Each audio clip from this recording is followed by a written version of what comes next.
Hey, what's up, amateurs de cinéma? Bienvenue au 100e épisode de Jason Ciné. Honnêtement, là, c'est surprenant pour moi de m'avoir rendu à 100 épisodes de Jason Ciné. Ceux et celles qui me connaissent ma passion énorme pour le cinéma pis tout ça. Mais c'est le side project de Brand Jason Podcast qui est le plus vieux. J'ai eu ben des choses, tu sais, des tests, Sexe et des conseils qui a eu 2 épisodes. Jason en con est le deuxième plus long running d'un side de Brand Jason Podcast. Mais Jason Ciné, hey, ça fait un astic de bout que je fais ça. Rendu à 100 épisodes. Techniquement, plus que 100 épisodes, parce que durant la COVID, il y a eu des épisodes streaming que j'inclus pas dans les épisodes de base, mais quand même, pour le 100e épisode officiel, merci d'être à l'écoute. J'ai ma petite base d'auditeurs que j'aime, en 30-40 views sur YouTube, en 20-25 listen sur les médias plus audio. Pis tu sais, il y a beaucoup de monde qui va dire ben là, c'est une cinquantaine de personnes. Ouais, mais c'est 50 personnes qui aiment écouter ça. Il y en a comme Papa Barbu, Jay Leblanc, qui mettent souvent des commentaires, qui écoutent souvent des films comme moi. Il y en a d'autres qui me parlent de ça, comme Éric Chiasson, Gabriel Viano, qui écoutent les shows puis qui m'en parlent à niveau personnel sur Messenger. Donc, je trouve ça quand même sharp d'avoir la petite interaction avec ce petit bassin de monde-là. Tu sais, comme niveau, c'est pas tout le monde qui aime le cinéma. C'est pas tout le monde qui aime aller s'encabaner dans une place l'été pendant 2 heures pour manger du popcorn au noir. Mais, il y a beaucoup de monde comme moi qui aime ça. Pis ben, je vous remercie. Tu sais, on va-tu se rendre à 200? Peut-être pas. Mais juste le fait que j'ai reaché le milestone de 100, je trouve ça sharp. Puis comme que je vous disais lors du dernier épisode, il y a pas de flafla, autre que ce petit lapsus de merci de longévité de Jason Ciné. Puis je souhaitais aussi avoir des bonnes reviews. Et ça commence pas fort, ça monte un peu puis ça finit avec un bang. On met ça de même. Je vous parle des films Deux femmes en or, Mission Impossible, The Final Reckoning et How to Train Your Dragon, en plus de parler de la bande-annonce de Superman, le revival du DCU, le DC Universe qui va se passer dans une semaine, pratiquement presque une semaine jour pour jour. Avant, on commence avec la première review. J'aurais aimé avoir des 4, des 4.5, des 5 comme across the board, mais ça ne sera pas le cas. Premier film, un film québécois, un remake de 1970, un grand classique du cinéma québécois. Cette fois-ci avec Karine Gontier-Heinemann et Laurence Leboeuf. Je lui donne un... Garde, mes espérances étaient pas énormes, mes espoirs, mes anticipations étaient pas énormes pour ce film-là, je vous mentirais pas. Mais ça style trouvé le moyen de me décevoir. Je vais lui donner un 2.5 genre sur 5 et c'est un 2.5 généreux. Je trouvais 2 c'était un peu bas. 2.5, je regarde, c'est 5 sur 10, c'est 50%, c'est la moitié, c'est même pas la note de passage techniquement. Ça méritait ça. Soit en gros, l'histoire de Deux femmes en or, pour ceux et celles qui ne savent pas c'est quoi. By the way, j'ai pas écouté la version de 1970. Je sais pas à quel point qu'ils ont changé l'histoire, mais je sais qu'il y a le nom de Florence. T'as une minute, là. Laurence Leboeuf a le même nom que la personnage qu'elle fait dans le film de 1970. Et là, mon internet va-tu pogner? Deux femmes.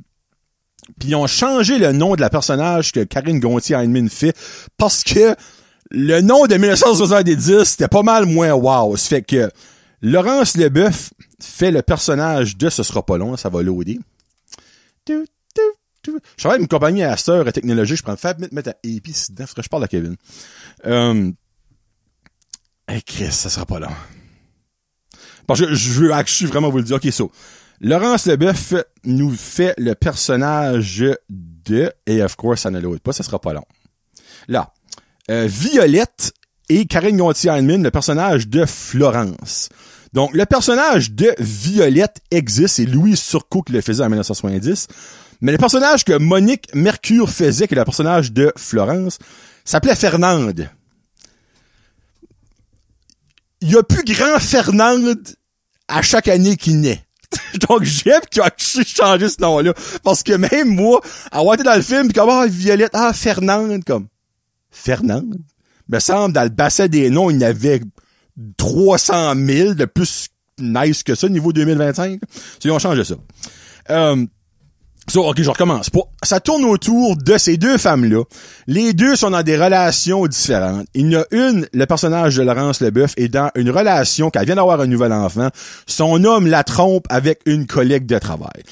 Le personnage de Karine Gontier-Heinemann, et elle est médicamentée beaucoup parce que avant d'être médicamentée, elle était un peu, on va dire, suicidaire. Suicidaire et très wild. Puis son homme, ben, elle a évidemment aucune attirance sexuelle pour lui à cause des médicaments, elle est dopée bien tête. Puis ben lui, il veut pas, il aime plus avoir sa femme vivante qu'avoir sa femme horny. Réalisons les deux qui sont des voisines, commencent à parler, puis réalisons que leurs besoins sexuels, mais ils ne sont plus comblés. Pour finalement devenir wild. Il y en a une, Laurence Leboeuf, qui fait venir plein de personnages aussi loufoques un que l'autre, que ce soit un exterminateur, un plombier, un peintre, un émite. Puis ils ont des aventures, puis ben l'autre bord, elle arrête de prendre ses médicaments et elle devient ultra wild de nouveau. Ben son homme, lui, il aime pas quand elle est comme un petit peu crackpot. Lui commence à prendre les médicaments qu'elle prenait et lui a plus aucun désir sexuel, mais l'autre, elle reste suicidaire puis elle reste folle en bon guillemets. Puis ben elle aussi décolle sur des chires avec un le plombier puis les réparateurs de ci, les réparateurs de ça. Ça tourne autour de ça. Ils disons vouloir portraiter un portrait de la société de nos jours et honnêtement, c'est à ça que ça me piss off. La raison que je dis ça, c'est que la société québécoise, les médias québécois, le cinéma québécois, la télévision québécoise ont une terrible manie de vouloir, comment je pourrais dire ça, rendre accessible l'infidélité, la tromperie, comme c'est portraité partout dans Stats, ça se trompe un à l'autre, ça te dérange pas. Il y a de l'infidélité, le monde se divorce comme le monde change de bobette. Ben, vous remarquerez une télévision qui sort des États-Unis, quand ça arrive, c'est un moment là, comme hey shit, je viens de tromper ma femme, patati patata, puis ça reste une intrigue que tu veux pas que la femme le sait. Dans le cinéma québécois, dans les émissions québécoises, c'est rien. Ah, c'est comme genre, hey, j'ai roté, ah, vous pouvez tromper ma femme. Ils banalisent tellement ça, et ça me décourage, et honnêtement, je crois que ça fait un effet sur la vraie société. Eux autres voient ça partout, pis ça comme, ben c'est normal.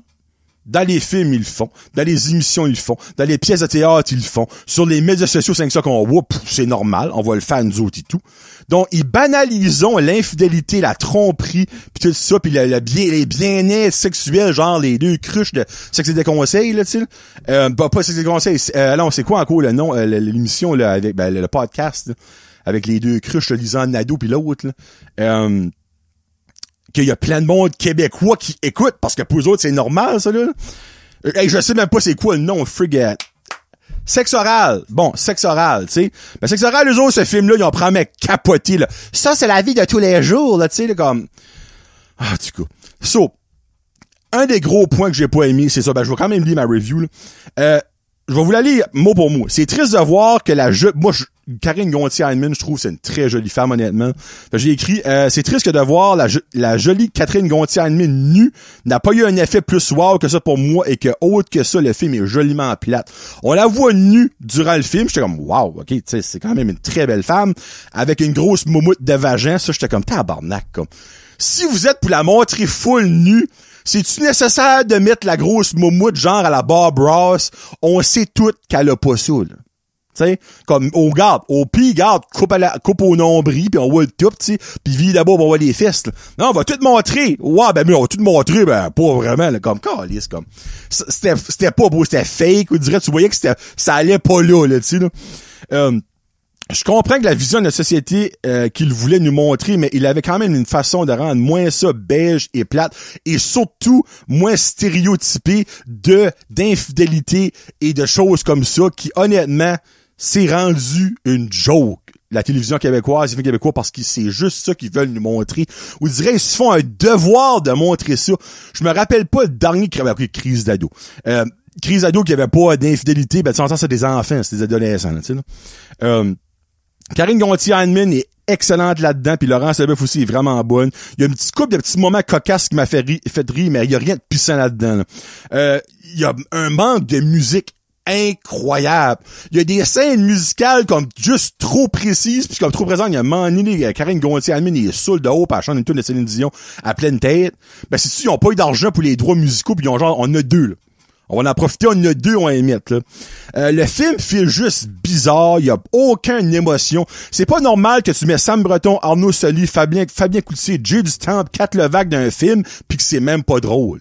C'est pas normal, là. Ça a aucun sens, là. Comme, tu sais, c'est comme si dans un film des années 70, tu mettais Yvon Deschamps, Saint-Forien, Olivier Guimond, pis c'était pas drôle. Mais comme, c'est des humoristes qui sont mentalement drôles, ben ils sont tous dans le film, pis à aucun moment je suis comme, c'est juste comme, qu'est-ce qu'il fait là, qu'est-ce qu'ils font? C'est pas un film qui est affreux, mais c'est juste pas un bon film, malheureusement. Fait que je m'excuse, mais comme, écoutez pas ça. Parce que si vous êtes comme moi, ça va plus vous frustrer que d'autres choses de voir tout ça. Puis comme, il aurait pu rendre ça drôle, comique, sans mettre l'accent incroyablement juste sur comme les besoins de la femme, puis la femme a le droit aussi. Pis, hey, à un moment donné, comme, la femme, elle est pas 100% victime dans tout là-dedans. Comme je garde ça, l'homme de Karine Gontier-Heinemann, qui est joué par l'excellent, que j'aime bien gros, Manu Soleimanlou, là, je m'excuse, j'ai fucké son nom. Le gars fait plus tuer là-dedans. Lui, il reste avec sa femme, il a aucun sexe parce qu'il l'aime. Mais après ça, comme, ils mettent la twist, oh, elle arrête de prendre ses médicaments, pis elle devient fucking folle, pis elle cheat en lui. Mais lui, comme, il est comme, garde, à chaque soir, je me couche, je sais pas si demain matin, je vais me lever, ma femme va être encore en vie parce qu'elle va peut-être avoir décidé de crisser en bas d'un pont. Comme, vous savez, je garde ce gars-là, pis comme, je suis comme, fuck. Pis à un moment donné, dans le film, à la fin, lui, il y a un moment qui se passe, que je vous dirais pas, c'est un spoiler-ish, là, mais comme, à cause de ce moment-là, lui a de l'air d'être une marde. Mais comme, dans quel fucking monde que lui, il a une marde, il a basically été poussé à faire ça. Comme dans tout le film, il est poussé parce que lui, il aime avec sa femme. Comme, en tout cas, regarde. Écoutez pas ce film-là. Ça mérite même pas, honnêtement, d'avoir de l'affection parce que c'est fâchant. C'est sincèrement fâchant de voir à quel point. Puis là, vous dites comme, j'entends comme t'es intense, c'est un film. Oui, ben c'est un film, puis voulons que le monde voit ça, puis que le monde met ça comme si c'est la réalité, que c'est normal, ça. Ben c'est pas de même que c'est la vie. Ça ne doit pas être de même. À l'extérieur du Québec, c'est pas de même, people. Le Shocker, j'annonce de cool. Comme enlever votre petit pays du Québec, là. Mais comme, vous avez pas eu un 5 minutes, comme en Ontario à côté, c'est pas le même. Nouveau-Brunswick, comme, les autres, on aime ça, être marié, puis être en couple, puis être fidèle, puis tu sais, comme, s'aimer, c'est normal, là, tu sais, des fois, dans la vie des couples, il y a des hauts et des bas. Pas parce que t'as un premier bas qui arrive que t'es obligé d'aller voir le voisin, là. Tu sais, comme, parlez-vous, tu sais. Anyway. Ça que c'est pour deux femmes en or. Sorry pour la petite range. Ben, c'est parce que je parlais avec Danick Bigroche, puis lui vient de l'Ontario. Puis ça le rage pareil, parce qu'il dit, Chris, c'est la même affaire pour nous autres, puis il parle avec sa femme de ça, puis on écoute stat, puis comme à chaque épisode, il y en a un qui se trompe over l'autre, puis c'est comme, c'est normal. Tu sais, c'est comme, on est en train de dîner, il y en a un qui se trompe, ben oui, c'est le dessert, c'est correct, c'est normal. Tu sais, comme, non, c'est pas normal, people. Bon. Hop, c'est pas long. Prochain. Mission Impossible. The Final Reckoning. Est-ce que ce sera vraiment le Final Reckoning? J'espère. J'avais friggin' hâte de voir ce film-là. Parce que selon moi, c'était censé être le dernier. Mais en tout cas, là, on verra bien. Parce que ça a comme pas fini comme que je voulais que ça finisse. On met ça de même. Vous dites pas comme comment je pensais que ça voulait que ça finisse, mais ça a pas fini de même. En tout cas, je lui donne quand même un 3.5 jaseux sur 5. C'est une bonne note dans l'ensemble. Mais je m'attendais pas à donner en bas d'un 4. Avant de voir le film, je suis comme, hey, le dernier était vraiment bon. J'ai donné, je pense, un 4.5. Je me dis, frig là, ils vont mettre la sauce, c'est le dernier, patati patata. Overall, c'est un bon film de Mission Impossible. Ben, ça tombe même pas proche dans les tops, là. C'est même pas proche du top 3. Ça va plus dans les... Parce que là, il y a 7. Je pense qu'il y en a 6 ou 7. Hey, je check, là, je suis comme plus, là. Mais selon moi, il y en a au moins 4 qui est meilleur en avant de ça, là. Facile. So, God. Je comprends que c'est un film, c'est de la fantaisie, c'est tiré par les cheveux, mais à un moment donné, il n'y a plus de cheveux à tirer. À un moment donné, la mission impossible, elle est vraiment impossible. Puis là-dedans, ils ont tiré la sauce trop pour moi. je m'excuse, moi, ils m'ont perdu. At some point, comme tu peux aller so much loin dans la impossibleness pour que ça fait du sens, là. Mais là, ils ont été over the board, là. La première heure du film est d'une inutilité incroyable. Des flashbacks après flashbacks, même des flashbacks de flashbacks qu'on voit dans la première heure, là. Comme, il y a un tel point qu'il y a une scène qu'on voit dans la première heure qui sont dit, on vient assez de montrer beaucoup de stuff, qu'avant la première heure finie, on va faire sûr que vous vous rappelez de la scène que vous avez vue 40 minutes passées. Il y a un fucking flashback d'une scène qu'on a vue dans la première heure du film. Je viens pas de faire un lapsus, là. On voit un flashback d'une partie du film que t'écoutes, que t'as vu environ 30-40 minutes passées. On voit back ce moment-là. Parce qu'ils veulent faire sûr que tu t'en souviens pis que tu l'as vu. Mais c'est parce que tu viens de le voir. Ça frôle la stupidité, là. Comme, c'est quelque chose de rare, là. Un coup, la première heure finie, ça va mieux, mais la première, le film est 2h50, là. On parle d'un Christ de long film, là. Fait qu'en là, la première heure, t'as un film de même pas 2 heures, pis ça aurait été fucking meilleur, honnêtement. Côté positif, la scène finale des avions est vraiment cool. Il y a vraiment comme ils l'ont vraiment fait, là. C'est pas green screen, là. Il y a des GFX, là, comme le G-Force, on le file vraiment dans leur face. C'est là que tu vois que Tom Cruise est un petit peu moins beau qu'il y a du vent en face.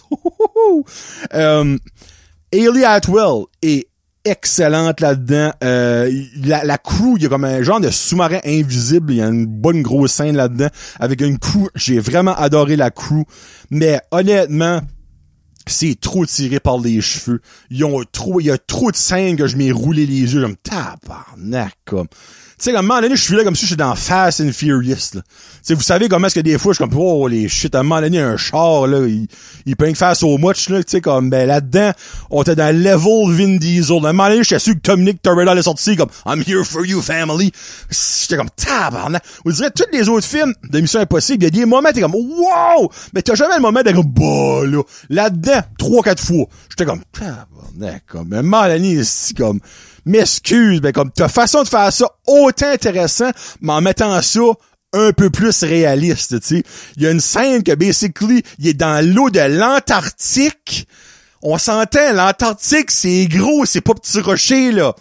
Que basically, il est à poil, il y a des boxeurs dans l'eau de l'Antarctique. Je rappelle que c'est dans le nord du monde où il y a de la glace et de la neige et que de l'eau est dans les mois. Il en bédaine en chest, ils passent out dans l'eau, mais ils sont capables de le retrouver à quelque part dans l'Arctique, là. À un moment donné, t'as à être chanceux pis t'as à être Tom Cruise, là. T'sais, des moments comme ça, on dirait, je suis comme tabarnak, comme. Il y a une scène comme, il y a un qui est mort, un de la crew, je vous dis pas c'est qui, un de la crew que ça fait tous les films pratiquement qu'on voit, il décède. Aucune larme, aucune émotion. Ça a assez passé dans le beurre que c'est comme, bah, on to the next. À la fin, il y a un autre que j'allais pas avoir une émotion. Je suis comme, fuck.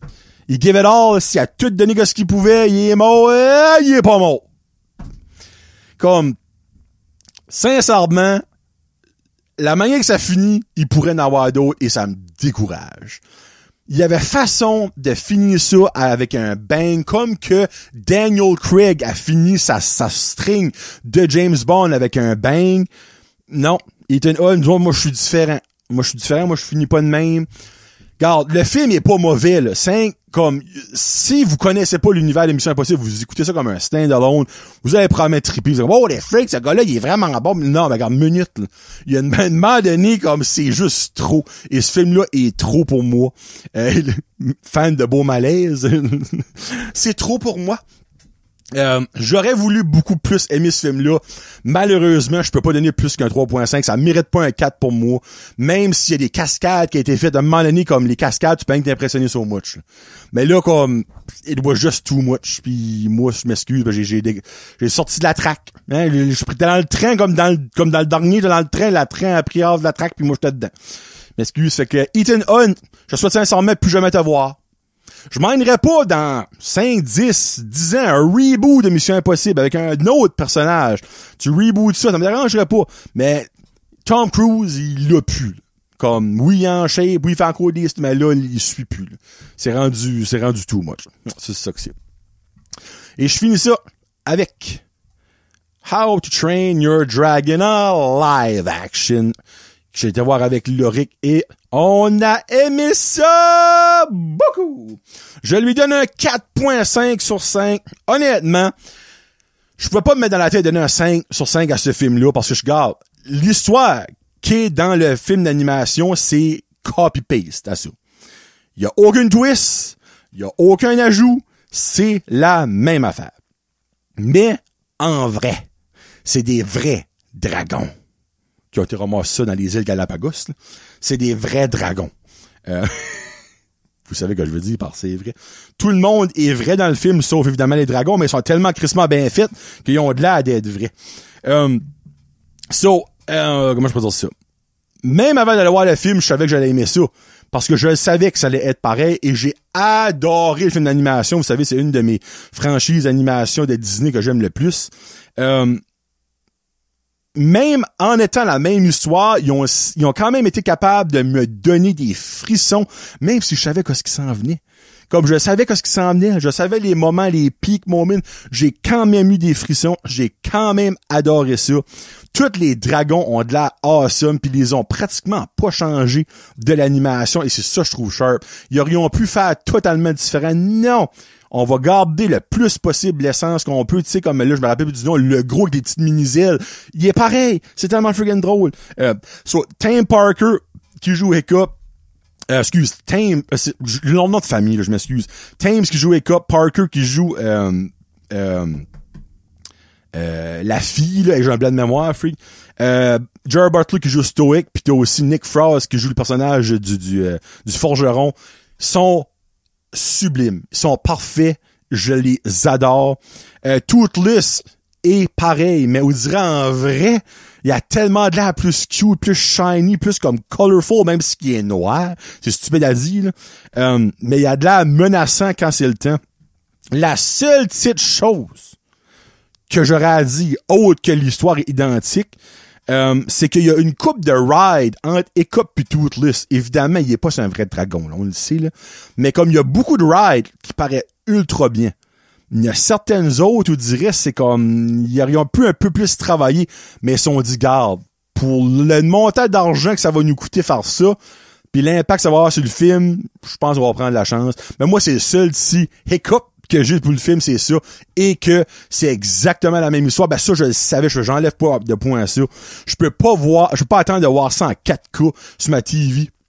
Puis aussi, le film fait vraiment bien au box-office. Il va clairement avoir le How to Train Your Dragon 2, là, qui existe déjà en animation. C'est une trilogie. Là. Ça, je peux 100% voir ça se passer.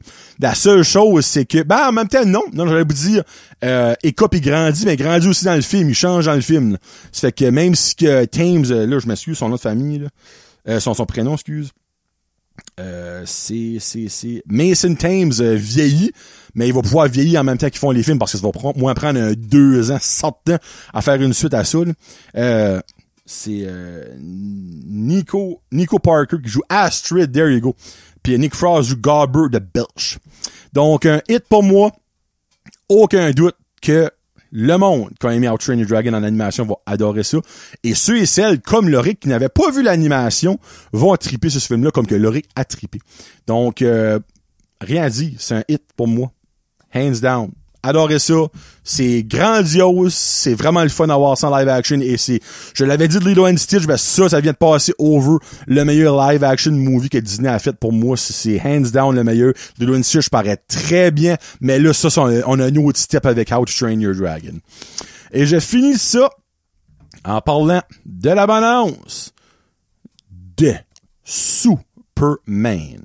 Superman, qui va sortir le 11 juillet 2025. Et ce film-là a de la pression. Parce que c'est le début du DCU, de DC Universe, avec James Gunn. Techniquement, Creature Commando, qui a une émission d'animation, est la première chose du DCU, mais il y a personne qui l'a vu par ici, parce que c'est disponible nulle part. Puis c'est de l'animation. Veux-tu vraiment starter ton nouveau DCU avec une animation? I don't think so. Puis il y a déjà des bouts du live, de Creature Commando qui ne reflètent pas dans ce qui s'en vient dans les films en live action. Fait garde, ils l'ont sorti, pis it is what it is, mais moi, je m'en sac comme la garde. So, ça sort le 11 juillet. Moi, le DCU Aster, ça n'a jamais cessé de me décevoir depuis Wonder Woman. Mais, là, on start à zéro. Un restart. C'est pas un reset sur le fly comme Marc Bergevin que le Canadien a fait, là. C'est un reset, là. Nouveau personnage, nouvelle personne à la direction, nouveau style, James Gunn qui arrive de Marvel avec les fameux Guardians of the Galaxy et autre chose. J'ai vu le premier trailer et j'ai adoré ça. Est-ce que le film va deliverer? Là est la question. Mais une chose est sûre. Ils font tout en leur possible pour hyper ce film-là. J'ai rarement vu un film avec autant de publicité partout. Télévision, radio, téléphone, Spotify, de Score, Facebook, Twitter, Instagram, TikTok. Je vois du Superman partout. Peut-être parce que mon algorithme, c'est que j'aime ça, pis ça fait que m'en montre, là, mais j'en vois partout. So, souvent, quand ça arrive que je vois des promos partout, le film déçoit. Ça, moi, une des choses que j'ai peur, c'est que, de un, le film est pas extrêmement long. Le film, pour un début d'aventure, là, et je vais vous dire pourquoi je suis un petit peu stressé parce que c'est pas long, puis normalement, tu sais, moi, je me dis, Superman, il est évidemment, ça va prendre forever à chercher ça, non. So, mon Dieu, ça a été plus vite que je pensais. Le film va être 2h09. S'il serait 2h09 avec Superman, je serais comme, hey, ça va être awesome. Mais il y a tellement de personnages qu'on voit dans le trailer que je suis comme, comment qu'ils vont faire pour tout nous montrer ça, nous expliquer c'est qui, de pourquoi ce qu'ils sont là, de quoi ce qu'ils font en 2h09, en plus de garder la base que ton film, c'est Superman. C'est ça que j'ai hâte de voir. Donc, on va peut-être avoir comme 10 personnages qu'on va voir genre 1 minute, qu'on a 3 gars, on va savoir pas c'est qui. Puis ça pourrait faire mal au film. Mais, je te laisse la chance au coureur. Le 11 juillet, je vais définitivement aller voir ce film-là. Et est-ce que finalement, après des années et des années et des années, Marvel et DC renoueront avec une vraie compétition de qui fait les meilleurs films de super-héros? Parce que, regarde, autant que Marvel a eu des flops dernièrement, il y a aucun flop qui a passé proche des flops de DC. Là. Aucun flop. Ils sont plus monumentales que ce que DC a fait des derniers 10 ans. Là. Ben, peut-être pas 10 ans, mais proche. Là. So, on verra bien. C'est ça que c'était pour Jason Ciné numéro 100. Je peux déjà vous dire que le Jason Ciné numéro 101 aura la review de F1 que j'ai été voir hier soir. Et oh, mesdames et messieurs, what a rush! Je vous dis pas ma note. Mais ma note va être pas mal plus proche d'un How to Train Your Dragon que de 2 femmes en or. Je vous enseigne à papier 3 copies. Et aussi, après-demain, je vais avoir Elio avec Loric. Donc, il va y avoir ces 2 films-là pour sûr. Et le 3e, Jurassic World Rebirth, sur vendredi qui s'en vient cette semaine. Il y a des bonnes chances que Jonathan va être là en premier. Fait qu'on va s'en reparler dans vraiment pas longtemps, je pense. Donc, merci beaucoup d'avoir écouté. Merci beaucoup d'être dans la ride depuis les 100 derniers épisodes et un peu plus. Et j'espère que vous serez avec moi pour les 100 prochains. Pourquoi pas? Fait que c'est John Lesjaseux pour Jason Ciné à 100. Peace out. #cinéma. Salut.